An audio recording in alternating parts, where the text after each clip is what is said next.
नमस्कार दोस्तों, welcome to wrestler. जिन्होंने सब्सक्राइब नहीं करा सब्सक्राइब कर लो मेरे चैनल को और प्रो रेसलिंग से जुड़ी हुई सारी अपडेट्स आपको मिलती रहेंगी। सबसे पहले हम बात करेंगे रॉ के बाद की कुछ अपडेट्स की, साथ ही साथ रॉ के आसपास की कुछ अपडेट्स के बारे में बात करूंगा और आपको पूरा रॉ का एक रिव्यू दूंगा। सबसे पहले बात करते हैं जॉनी गार्गानो की, जिनका लास्ट मंडे नाइट रॉ पे रिटर्न हुआ और बहुत ही बढ़िया रिटर्न हुआ। क्राउड की तरफ से बहुत ही अच्छा वेलकम, वार्म वेलकम मिला उन्हें। और इसके रिगार्डिंग खबर ये है कि इसको WWE ने एक बहुत बड़ा सीक्रेट बना के रखा। कोई स्पॉयलर्स, कोई लीक, कुछ नहीं हुआ। बिल्कुल एंड मौके पे बिल्कुल जॉनी गार्गानो की एंट्री हो गई WWE में। और इवन बैक स्टेज भी किसी को नहीं पता था। रॉ की शुरुआत होने से कुछ घंटे पहले ही सबको पता चला कि जॉनी गार्गानो आज शो पर होने वाले हैं। और कुछ लोग सोशल मीडिया पे ये कह रहे थे कि जॉनी गार्गानो की ये फर्स्ट टाइम अपीयरेंस है, वन टाइम अपीयरेंस है, इसके बाद वो शायद आएंगे नहीं। तो ऐसा कुछ नहीं है, आप ध्यान से उनका प्रोमो जाके सुनो, आपको पता चलेगा वो अपना ऑफिशियल रिटर्न कर चुके हैं। इसके अलावा बैक स्टेज उन्होंने ये भी बताया कि उनकी नजर रेसलमेनिया 39 पे है, जो कि मेरे हिसाब से एक इल्यूजन है और कुछ भी नहीं, क्योंकि जॉनी गार्गानो से असली खतरा है ऑस्टिन थ्योरी को और उनके ब्रीफ केस को। तो ट्रिपल एच तो बिल्कुल मूड में अपने गोल्ड एंड ब्लैक ब्रांड के अपने जेम्स को वापस लाने में, और उन्होंने एक और अपना जेम वापस बुला लिया। बस एक छोटा सा काम मेरा ट्रिपल एच कर दे, ब्रे वाइट यानी हमारे द फील्ड को वापस बुला ले, तो जिंदगी का मजा और WWE का मजा दुगना हो जाए।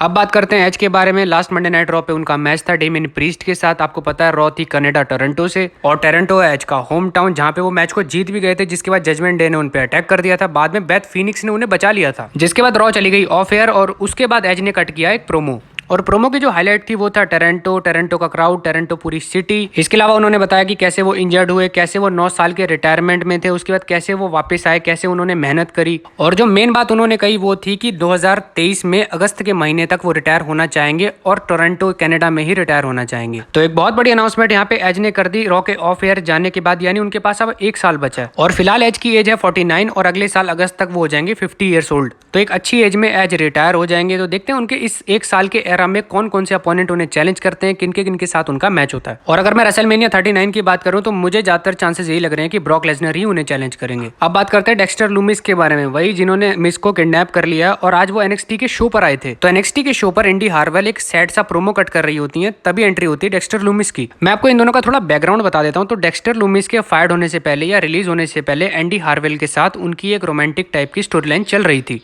और इस एक्टिव स्टोरी लाइन के दौरान ही डेक्स्टर लूमिस को रिलीज कर दिया गया था, जिसकी वजह से ये स्टोरी लाइन कभी पूरी नहीं हो पाई थी या कोई एंड या कोई कंक्लूजन तक नहीं पहुंच पाई थी। अब बात करते हैं आज हुई NXT के बारे में, जहां पे इन दोनों का बीच रिंग में भरत मिलाप होता है, काफी रोमांटिक भरत मिलाप था। जिसके बाद ये दोनों बैक स्टेज भी जाते हैं, जहां पे डेक्स्टर लूमिस ने इंडी हार्वेल को एक खत दिया जहां पे गुड बाय लिखा था और खुद को गिरफ्तार करवा दिया पुलिस से। तो बेसिकली क्या हो रहा है कि डेक्स्टर लूमिस को मेन रोस्टर पे बुला लिया गया, आपने देख लिया, मिस को उन्होंने किडनैप कर लिया था। और ये जो NXT में उनकी अपीयरेंस थी इसीलिए थी क्योंकि एंडी हार्वेल के साथ उनका मामला भी निपट जाए और NXT को वो गुड बाय भी कह पाए। और मुझे ऐसा लगता है कि डेक्स्टर लूमिस एक फेस सुपरस्टार बन के ही रॉ पर आए हैं, तभी उन्होंने मिस को किडनैप किया। अगर डेक्स्टर लूमिस हील होते तो किसी फेस सुपरस्टार को ही किडनैप करते, एग्जांपल के लिए AJ स्टाइल्स, और उन्होंने पकड़ा मिस को जो कि हील है। इसके अलावा इंडी हार्वेल के हाथ में जो आप खत देख रहे हो उसमें जो लिखा है उस हिसाब से भी आप अंदाजा लगा सकते हो कि मामला क्या है। तो ट्रिपल एच के अगर जॉनी गार्गानो भी जेम है तो डेक्स्टर लूमिस भी बहुत बड़े जेम है, यानी बहुत बड़े हीरे हैं, मोती हैं, जवाहरात हैं ट्रिपल एच के लिए। और आने वाले टाइम में आप ट्रिपल एच के जेम्स को बहुत ही ऊपर जाते हुए देखोगे। नेक्स्ट हम बात करते हैं केविन ओवेंस के बारे में, जिनका जो NXT वाला थीम है वो पूरा ही वापस आ गया। तो आपको याद होगा कि मंडे नाइट रॉ पे चैट गेबल के साथ केविन ओवेंस का मैच था। जब उनकी एंट्रेंस होती है तो उस दौरान टाइटनट्रॉन स्क्रीन पर सेम थीम आ रहा था जैसा उनका NXT में आता था। इसके अलावा जो उनका अटायर यानी जो उन्होंने पहन रखा था वो भी बिल्कुल NXT वाला ही था। और ये सब बातें मैं आपको क्यों बता रहा हूँ, क्योंकि केविन ओवेंस का जो कैरेक्टर है वो पूरी तरह से चेंज हो गया है पिछले 3-4 हफ्ते से। जब से triple H at least creative head बने तब से तो बहुत ही खतरनाक दिख रहे हैं केविन ओवेंस। और उनके इस एग्रेसिव कैरेक्टर को और ऊपर ले जाने के लिए WWE क्या कर रही है कि NXT वाला थीम ला रही है, NXT वाला अटायर ला रही है, ताकि वो और भी ज्यादा मतलब क्लासिकल लगे, बहुत ज्यादा एग्रेसिव लगे, जैसा हम उन्हें NXT में देखा करते थे वैसे। और ट्रिपल एच के जेम्स में केविन ओवेंस का नाम भी है और ये बहुत ऊपर जाने वाले हैं। बहुत ही धाकड़ बुकिंग इनको मिल रही है और बहुत धाकड़ आगे बुकिंग इनको मिलेगी भी।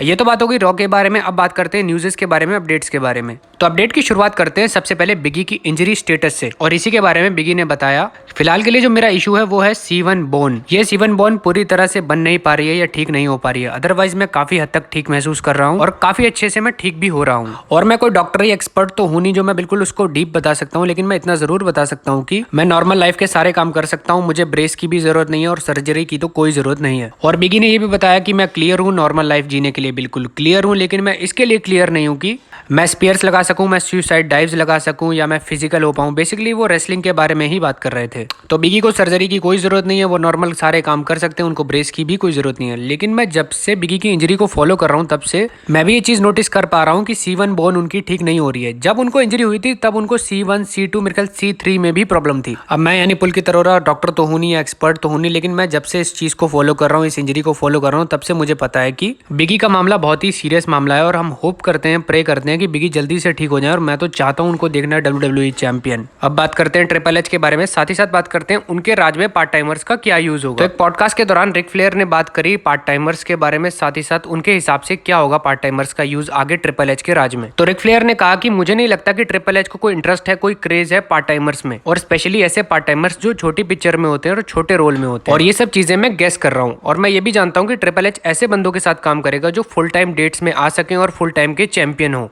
तो रिक फ्लेयर ने पार्ट टाइमर्स के ऊपर भी स्टेटमेंट दे दी, साथ ही साथ ट्रिपल एच के दिमाग को पढ़ने की कोशिश करी। तो रिक फ्लेयर ने ट्रिपल एच के बारे में भी स्टेटमेंट दे दी, साथ ही साथ पार्ट टाइमर्स के बारे में भी स्टेटमेंट दे दी। और मैंने जब ये पार्ट टाइमर वाली लाइन सुनी तो मेरे दिमाग में एक ही बंदा आया, और आई एम श्योर आपके दिमाग में भी एक ही बंदा आया होगा, और वो है हमारे गोल्डबर्ग। चैंपियनशिप जीत जाते हैं, कुछ ही डेट्स पे आते हैं और फिर पूरा साल 6-6 महीने गायब। और जो रिक फ्लेयर ने बात कही है वो काफी हद तक सच भी है, क्योंकि जिस हिसाब से ट्रिपल एच के काम करने का तरीका है, आई एम डैम श्योर उनको तगड़े चैंपियन चाहिए, फाइटिंग चैंपियंस चाहिए, ना कि कोई पार्ट टाइमर जो 2-4 डेट्स पे आए और फिर चला जाए। और इसी नोट के साथ वीडियो को समाप्त करते हैं। ये थी मेरी आज की वीडियो। प्लीज चैनल को सब्सक्राइब कर लो, लाइक कर दो और शेयर कर दो।